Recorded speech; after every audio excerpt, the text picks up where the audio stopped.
دوستو، ایک اللہ والے ایک بزرگ کہیں جا رہے تھے اور یہ دوپہر کا وقت تھا۔ انہیں جاتے جاتے نیند کا غلبہ طاری ہونے لگا اور راستے میں ایک درخت موجود تھا۔ ٹھنڈی ہوائیں بھی چل رہی تھی۔ بزرگ درخت کے نیچے کچھ دیر آرام کے لیے بیٹھ گئے اور جب ان کی آنکھ لگی تو اس بزرگ نے اسی درخت سے مخاطب ہو کر کہا کہ بابا جی، اگر آپ میرے جیسے بن جاتے تو کیا ہی بات تھی۔ خواب کی دنیا میں بزرگ نے کہا کہ میں تیرے جیسا بن جاؤں؟ پہلے اپنی خوبی بتا کہ تیرے اندر ایسی کیا خوبی ہے کہ میں انسان ہوں اور تو چاہتا ہے کہ میں تیرے جیسا بن جاؤں۔ تو درخت نے کہا کہ میرے اندر خوبی یہ ہے کہ کوئی مجھے پتھر مارے تو میں اسے پھل دیتا ہوں، اس لیے تو میرے جیسا بن جا۔ اتنا آسان نہیں کہ مخلوق خدا کو ہر وقت فائدہ دیا جائے، نفع کوئی دے یا نہ دے، لیکن ہمیشہ ہم نے اس کا فائدہ کرنا ہے۔ یہ سن کر بزرگ بڑے حیران ہوئے اور حیرانی کے عالم میں پوچھا کہ اے درخت، اگر تو اتنا ہی اچھا ہے تو پھر تو مجھے یہ بتا کہ اللہ نے تجھے آگ کی غذا کیوں بنا دیا ہے؟ پیارے دوستو، یہ معاملہ کیا ہے؟ یہ بزرگ کون تھے اور ان کی اس درخت کے ساتھ کیا گفتگو چلتی رہی؟ تمام ڈیٹیل سے آپ کو آگاہ کیا جائے گا، لیکن اس سے پہلے ایک گزارش ہے، اگر آپ بھی یہ مانتے ہیں کہ اللہ جو چاہے وہ کر سکتا ہے، ان اللہ علی کل شیء قدیر، تو اس ویڈیو کو ایک لائک کر کے کمنٹ میں اللہ اکبر ضرور لکھنا۔ دیکھتے ہیں کتنے دل سے اللہ پر یقین رکھتے ہیں۔ ویڈیو کو ایک بار پوری دیکھ لو، زندگی میں بہت کام آنے والی ہے۔ پیارے دوستو، بزرگ نے یہ سوال کیا کہ تو بتا کہ تجھے آگ کی غذا کیوں بنا دیا اور تو کیوں جل جاتا ہے؟ لوگ تجھے آگ جلانے کے لیے استعمال کیوں کرتے ہیں؟ یہ سن کر درخت نے جواب دیا، اے بزرگ، میرے اندر خوبی کے ساتھ ساتھ ایک بہت بڑی خامی بھی ہے، جس خامی نے میرے خوبی کو خراب کر رکھا ہے، اور اللہ کو میری خامی اتنی ناپسند ہے کہ اللہ نے مجھے آگ کی غذا بنا دیا۔ بزرگ نے سوال کیا کہ آخر ایسی خامی، ایسی غلطی کیا ہے کہ جس نے تیری اتنی بڑی خوبی کو بھی مات کر دیا ہے؟ درخت نے کہا کہ بابا جی، وہ خامی یہ ہے کہ جدھر کی ہوا چلتی ہے میں ادھر کا رخ اختیار کر لیتا ہوں۔ مطلب یہ کہ جس جانب ہوا چلتی ہے تو میں بھی اسی جانب ہو جاتا ہوں، اور جان لیوا چیز اور بے جان چیز میں یہی تو فرق ہے۔ اللہ کو ناپسند ہے، اللہ اس کو جہنم کا ایندھن بنا دیتا ہے۔ پیارے دوستو، یہ واقعہ ہمارے صورتحال کی غمخواری کرتا ہے کہ ہم بھی اسی درخت کی طرح ہے کہ ہم بھی کچھ ایسا ہی کر رہے ہیں کہ جدھر کی ہوا چلتی ہے ادھر کا ہی رخ کر لیتے ہیں۔ ہم نام حسین کا لیتے ہیں اور ہماری حرکتیں یزید جیسی ہوتی جا رہی ہے۔ مسجد میں نماز پڑھنے کے لیے چلے جاتے ہیں، اور اگر مسجد سے نکل کر کوئی غلط کام کو کرنے کے لیے کہیں جس میں لفت ہو تو ہم یہ بھول کر بھی تو اللہ کے حضور اپنے گناہوں کی معافی مانگ کر آئے ہیں، پھر بھی ہم اس کے پیچھے چل پڑتے ہیں اور گناہ کرتے ہیں۔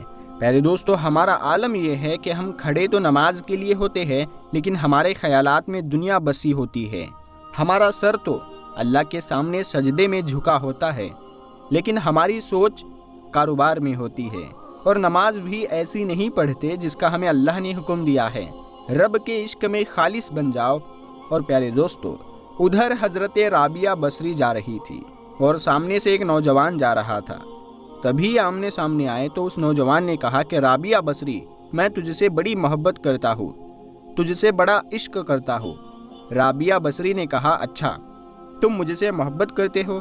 تو یوں ہے کہ میری ایک بہن ہے جو مجھ سے کئی گنا زیادہ خوبصورت ہے، جس سے اگر تم چاہو تو شادی کر سکتے ہو، تو تم اس کو اپنا لو۔ تو اس نے یعنی اس نوجوان نے کہا کہ وہ خوبصورت بہن کہاں ہے؟ رابعہ بصری نے کہا کہ تیرے پیچھے کھڑی ہے۔ اس نے ایک طرف سے پیچھے مڑ کر دیکھا تو رابعہ بصری نے اس نوجوان کے منہ پر تماچا مار دیا اور کہا کہ اے بدبخت انسان، محبت رابعہ بصری سے کرتا ہے اور غیروں کو دیکھنے کا شوق رکھتا ہے۔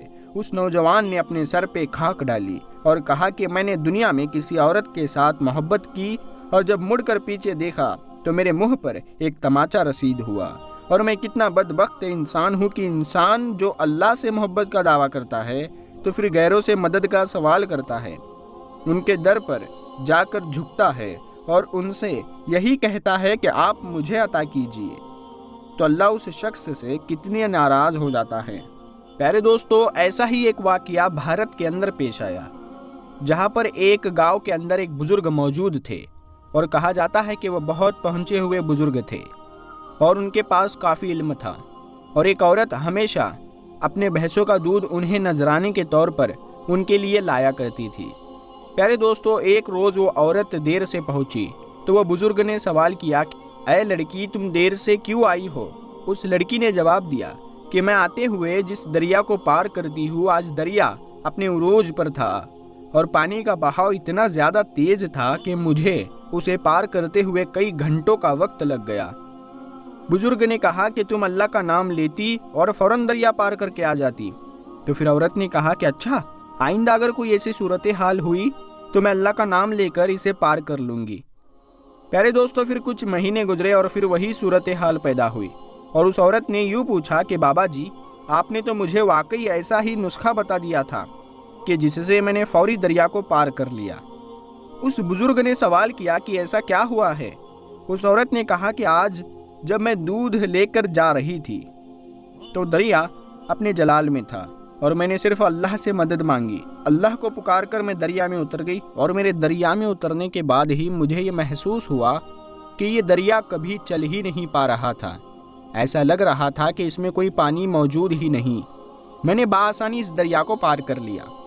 پیارے دوستو، وہ بزرگ اتنا متاثر ہوئے کہ انہوں نے اس عورت سے کہا کہ اصل مقام اور مرتبے کے حقدار تو تم ہو، کہ تمہارا اللہ پر ایمان اتنا پختہ ہے کہ تم بغیر کچھ دیکھے پانی کی اور اپنی جان کی فکر کیے بغیر صرف اللہ کی مدد چاہی، اور اس مدد پر اتنا یقین کر لیا کہ تم بے دھڑک دریا میں اتر گئی اور پھر زندہ سلامت بھی بچ کر آ گئی۔ جس کا ایمان اتنا کامل ہو، دراصل ولی وہی ہوتا ہے۔ لہٰذا میں کسی مقام اور مرتبے کا مالک اور کسی مقام اور مرتبے کے قابل نہیں ہوں، دراصل یہ تمام مقام تمہیں ملنا چاہیے۔ پیارے دوستو، یہ ہوتا ہے اللہ پر ایمان اور یقین کا ہونا، کہ صرف اسی سے مدد مانگی جائے اور یوں دریا کے بہاؤ میں اتر جائے کہ آپ کو پرواہ تک نہ ہو، اور پھر وہ خالق آپ کے لیے راستے خود بنا دیتا ہے۔ پیارے دوستو، رب کے عشق اور معرفت الہی میں خالص بننا بہت اہم ہے، اور اب وہ خالص بن جائے اس شخص کے لیے اللہ خود فرمائے گا کہ اے میرے بندے، تو میرا ذکر زمین پر بیٹھ کر کرتا ہے، میں تیرا بول بالا عرش پر کروں گا۔ تو پیارے دوستو، اللہ کی رسی کو مضبوطی سے پکڑیے، جب تک اللہ آپ کے ساتھ ہے تب تک سب صحیح چلے گا، جب اللہ ناراض ہوا تو دنیا بھی اور آخرت بھی برباد ہو جائے گی۔ پیارے دوستو، ہم امید کرتے ہیں کہ آپ کو آج کا یہ واقعہ پسند آیا ہوگا۔ اس ویڈیو کو اپنے دوستوں میں ضرور شیئر کریں۔ ہم ملتے ہیں اگلی ویڈیو میں، تب تک کے لیے السلام علیکم، اللہ حافظ۔